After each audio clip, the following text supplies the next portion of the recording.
नमस्कार. स्वाभिमानी TV news चॅनलच्या बातमीपत्रात आपलं स्वागत. मारहाण करणाऱ्या गाव गुंडांवर कठोर कारवाई करा, गोसावी समाजाचे धुळे जिल्हा अधिकाऱ्यांना निवेदन. अहिल्यानगर जिल्ह्यात पारनेर तालुका सोबलेवाडी येथील श्री धर्मा बाळू गोसावी यांना गाव गुंडांकडून मोठ्या प्रमाणात मारहाण केलेली आहे. ही घटना अत्यंत गंभीर असून या घटनेचा निषेध म्हणून आज दशनाम गोसावी समाज खानदेश धुळेच्या वतीने धुळे जिल्हा अधिकारी कार्यालयासमोर निदर्शने करून जिल्हा अधिकाऱ्यांना त्या संदर्भात निवेदन देण्यात आले.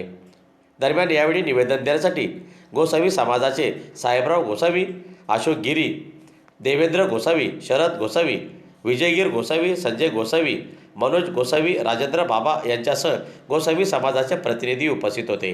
अहिल्यानगर जिल्ह्यात पारनेर तालुक्यात सोबलेवाडी श्री धर्मा बाळू गोसावी गाव गुंडांनी मारहाण केली.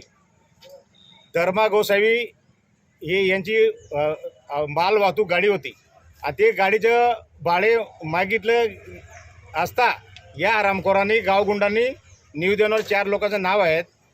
त्या हरामखोरांनी त्यांना दारू पाजून बेदन मारहाण केली. अण्णा हजारे समाजसेवक यांच्या पारनेर तालुक्यात अशी घटना होते ही फार खेदाची बाब आहे. म्हणून शासनाने कडक कारवाई करून यांना ताबडतोब अटक व्हायला पाहिजे. अजून आरोपी मोकाळ फिरून राहिले असे समजते. म्हणून यांना ताबडतोब अटक व्हायला पाहिजे. आम्ही धुळे कलेक्टर साहेबांना निवेदन देत आहोत.